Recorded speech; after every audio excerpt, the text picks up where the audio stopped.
Europe, the beginning of the 21st century. They reappear in the streets and squares. They come out of the shadows. They are not ghosts of the past, but people of flesh and blood. They are already attracting interest. They filmed on expensive phones. But how can you fight a fascist desire to be a fascist? In today's tolerant Europe, they are no longer terrifying. They are next to us. It is these people who draw swastikas on the monuments to Jews that we erect in the cities of Russia. These people draw swastikas on eternal flames. In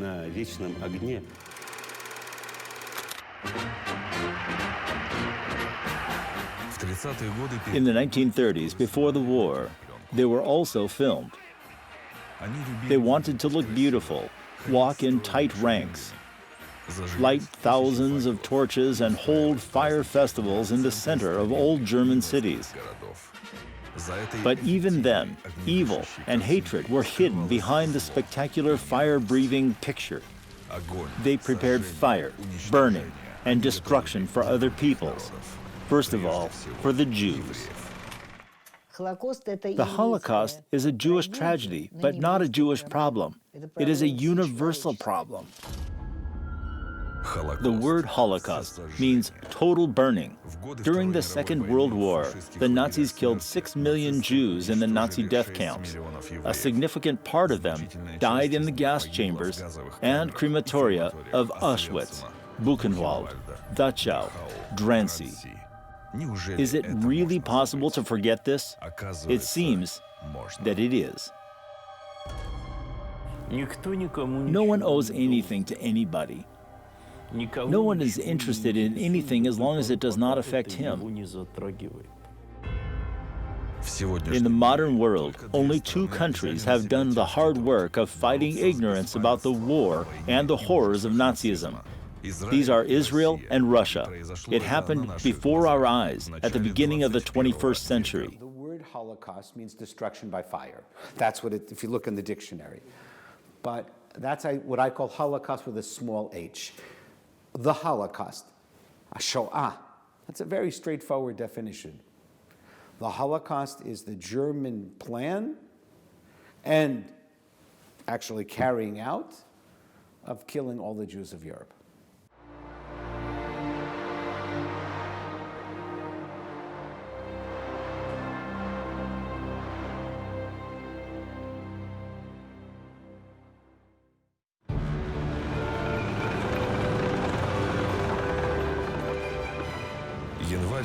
January 1945. 5 months are left before the victory over Nazi Germany. Soviet troops are moving through the territory of Poland, occupied by the Germans at the very beginning of the Second World War. A mixture of Polish, German, and Russian names is on the military maps of the Soviet command. In Poland, the question of the Soviet army is complex, because yes, the Soviet army liberated Poland from the horrible German occupation, but as someone said, Soviet soldiers did not bring freedom to Poland because they were not free themselves. They were citizens of a communist regime, communist dictatorship. So yes, Poles and Poland was saved from the horrible Nazi occupation, but the Soviet army imposed communist dictatorship on Poland. So this is, in Poland, many people have mixed feelings. The 27th of January. As a result of the rapid offensive, Soviet troops liberate the small Polish town of Auschwitz. The soldiers and officers of the Red Army will remember this place forever. Although during the fighting the enemy practically did not resist, the Red Army soldiers found mountains of corpses there. The remains of people were everywhere. They were dumped in trenches or lay randomly on the ground. Their number was beyond counting. So opened one of the most terrible pages in the history of mankind. It was the German concentration camp Auschwitz. The liberators will remember this place by this name. We had no idea what we had found.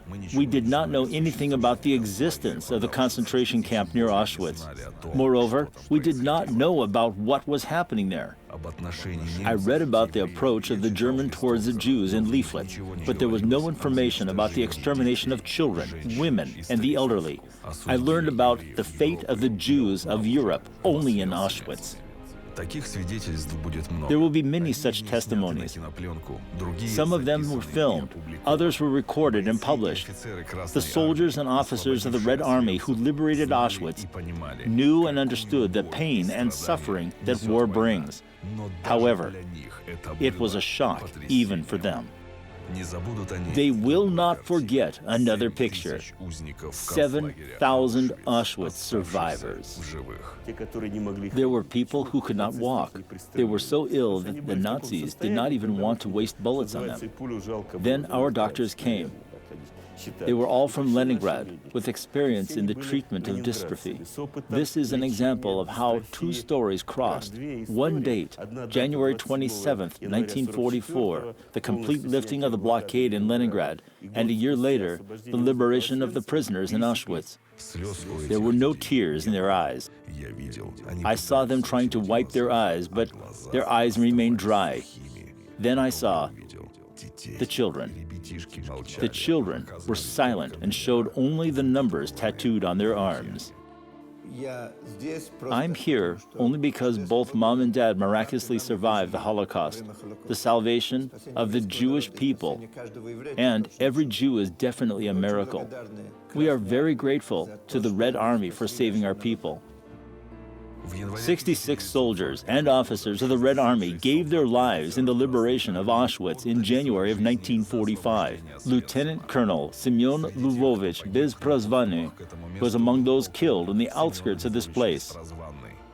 He commanded the 472nd Rifle Regiment, one of the two that liberated the camp. We found out that there were many Jews among those who liberated Auschwitz. Jews were in the 4th place by nationality in the 60th Army. It means that more than 1,000 Jews participated in the liberation. It is symbolic that Major Anatoly Pavlovich Shapiro was among the first soldiers who broke through the gates of hell.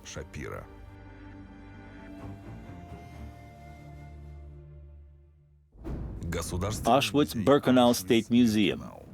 Thousands of people come here.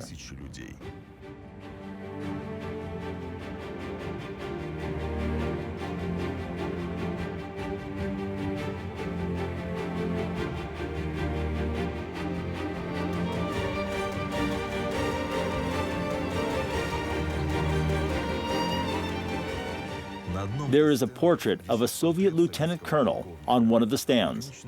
The laconic inscription says that in the year 2000, Semyon Lvovich Bezprozvany was posthumously awarded the Cross of Merit, one of the highest awards in Poland. So the 27th January 45, the Russian army arrives here and liberated the last 7,000 prisoners. 27th January, there's some ceremony, some commemoration of all the victims of these camps. January 27, 1945 will be the starting point for humanity to learn about the Holocaust, about the hell of Nazi camps, about crematoria and gas chambers. This day will become the International Day of Remembrance for the victims of the Holocaust. There is a Russian exhibition as well. There are many other exhibitions, national, let's say, pavilions in this museum. Belgian, French, Czech, Slovakian, Polish one, Roma and Sinti, and many others. The role of those exhibitions is to supply some more information to the visitors. Among those prisoners who were saved by the Red Army on this day was a man named Otto Frank. If they had not saved him, had not cured him, well, maybe after a while, Anne Frank's diary would have been found, but only he could have published it quickly and done so much to popularize this name. And thanks to him, the whole world knows about his daughter. Anne Frank's diary, written in the Netherlands in 1942 to 1944, is a heartbreaking human document. This is the story of a Jewish family whom people tried to save from the horrors of Nazism, told by a girl. Sometimes it's easier for teachers or educators to present to young people some very individual stories in order to make all those crimes, let's say, more related to the humanity, to one person, to the entire world of one person. This gives you the real, let's say, sense of the world that who killed one person, killed the entire world. On January 27, 1945, here in Auschwitz, the fates of people, living and dead, intertwined in an incredible way. The regiment commander Semyon Bezprozvany and Major Anatoly Shapiro, Otto Frank, and military medics from Leningrad liberated soldiers and prisoners of the Nazi concentration camp. You know, it's very difficult to say this was a miracle done by God. But if you listen to the stories of survivors, if you listen on how impossible it was to survive, how many almost times they were killed, then one can reach the conclusion that each person that survived is his own miracle. The first ghetto was established in Lodz on April 30th, 1940, followed by ghettos in other cities and towns of Nazi-occupied Poland. Hundreds of thousands of Jews were moved there. They were doomed to die. But first, they had to be robbed, humiliated, deprived of their self-esteem and faith in the future. And a system of camps had to be built to decide the fate of this people forever.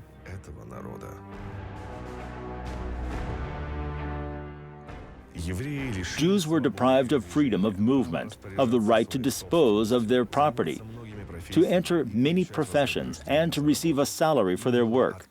They were denied social and medical security. They were forbidden to open any kind of Jewish educational institutions, to perform religious rituals, to create political or other associations.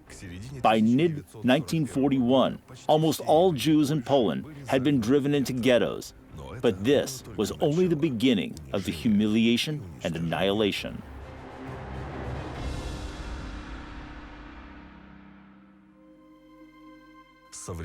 Modern Poland, Warsaw.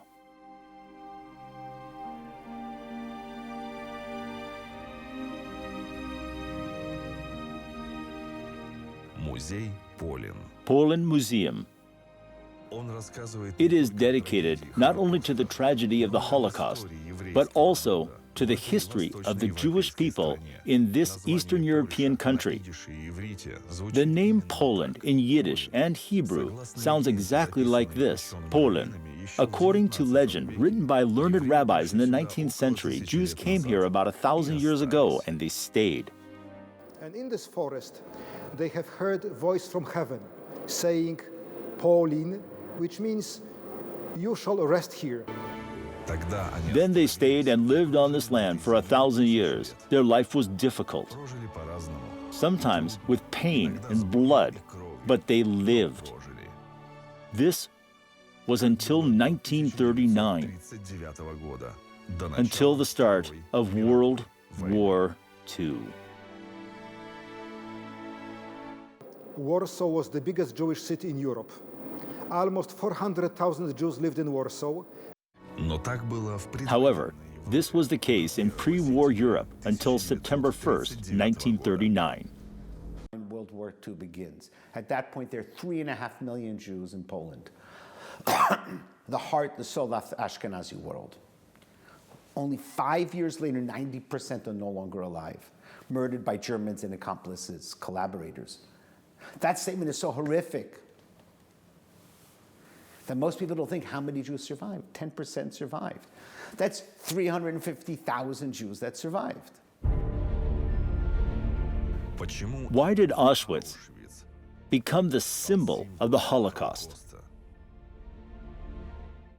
In the Shoah died nearly 6 million Jews, half of them were coming from Poland, that is 3 million Jews that were killed by the German Nazis. And it's nearly 90% of the victims of Auschwitz, of course. It is now known that it is one of 6 death camps established by the Nazis in Poland. Auschwitz was intended to be a place to take Jews from Western Europe. It was convenient to bring them here from Germany, Hungary, and Poland. That is why the center of destruction is the largest. More than 1 million people were killed here. These are not just numbers established by historians, but evidence of the scale of tragedy that the Nazis wanted to hide. These are not numbers, but human lives, broken by the evil machine of destruction in 1940 to 1945. This was a terrible peak of human baseness. There had never been an industry of death.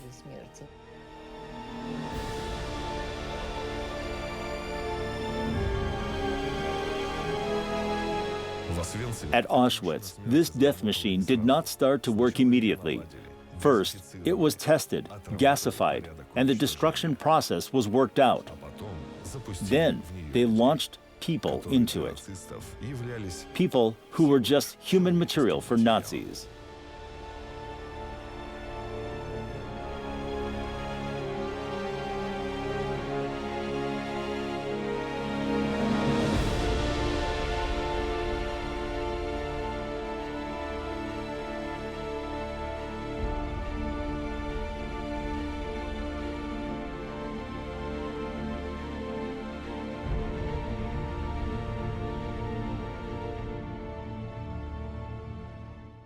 This likely surprised Europeans and still surprises them, but they try not to talk about it. They try to say that there were no such things. Well, what gas chambers are you talking about? The Jews invented such stories. Today, the history of Auschwitz has been written, studied, researched, and no one can say otherwise. Today, it has been proven for sure that the asphyxiate gas, Zyklon B, was used in the gas chambers. Auschwitz. Here, in this place, several streams of people who became victims of the Nazis mixed and united forever, as well as several streams of historical memory.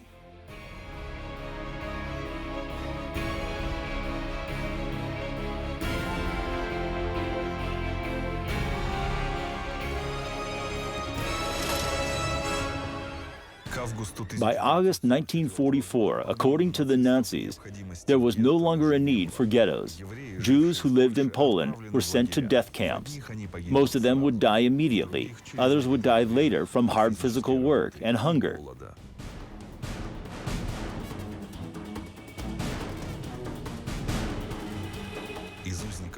Only a small proportion of concentration camp prisoners survived. We are supposed to forget this.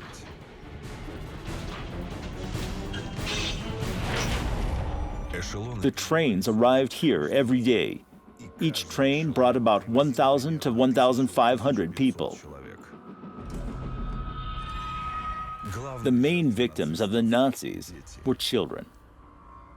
After their arrival in Auschwitz, most of the children were immediately sent to the gas chambers. This happened in all the death camps. Only 6 days have passed since our arrival in Auschwitz.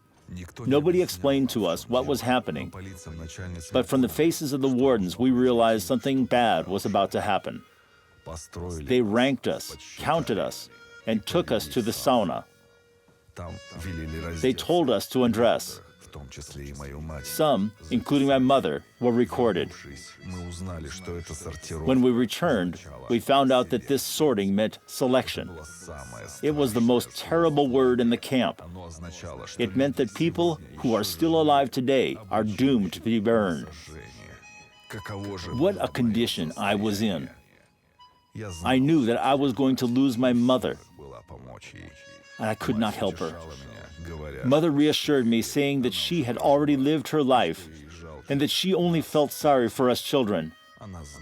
She knew that the same fate awaited us.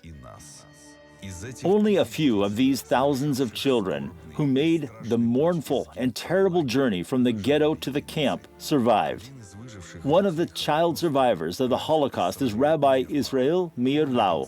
He was born in Poland in 1937 after the Nazi invasion of Poland. His family ended up in the ghetto. A rabbi of the American Army ran out of one of the SPG and realized that he was seeing a Jewish child in front of him. He asked my name. I answered him, Lulik. He asked, "Where is your dad?" I said, "No dad." "Where is your mother?" "No mom." He took me in his arms and asked me how old I was. I answered, "What does it matter? I'm still older than you." He probably thought I was crazy. But he smiled and asked why I thought so. I answered, "Because you laugh and cry like a child, and I cannot laugh or cry. So tell me which one of us is older." For Jews, remembering the Holocaust has become a moral mission. Throughout the second half of the 20th century, they reminded all humanity of the genocide of their people during the Second World War, of the evil ideology of Nazism, of the atrocious machine of destruction created by Hitler's fascist regime. Were it not for the memory of the Holocaust, people would long ago have entered a black period of obliteration. But only one nation has introduced May 9th as the day of salvation and liberation to its religious calendar. It is celebrated on the 26th of Iyar, since this day corresponds to May 9th, 1945. But adding any, even though there have been others added in the last few hundred years, to get another date added to the Jewish calendar, you need somebody who is passionate. You need someone who has a vision. You need someone that says, "I'm going to do this." And in this case, it's this amazing person, Herman Zacharias. And really, the whole Jewish people should say thank you to him for giving us one more day in the calendar to remember the Shoah. Despite everything, he managed to convince everyone of the importance of 26 Iyar. I always asked myself the question, why is this date not included in the Hebrew calendar? When many European countries began to forget about the importance of Victory Day, and some say the Holocaust is a Jewish myth, I thought, it's time to turn to the rabbis and respected people and to ask them to add this date to the Jewish calendar. He began to ask this question not only of himself, but also of many respected rabbis from different countries of the world. I am glad that in Russia, this day is celebrated twice, according to the Jewish calendar and according to the Gregorian one. All of them agreed that Victory Day should be included in the Jewish calendar. May 9th, 1945, according to the Hebrew calendar, fell on the 26th of the month of Iyar, 5705. This is how the idea of 26 Iyar appeared. Every date on the calendar that reminds us of the Shoah, every date that reminds us that we survived and we're alive, is an important date in the Jewish calendar. As we get farther away from the Shoah in time, the more remembrances we need.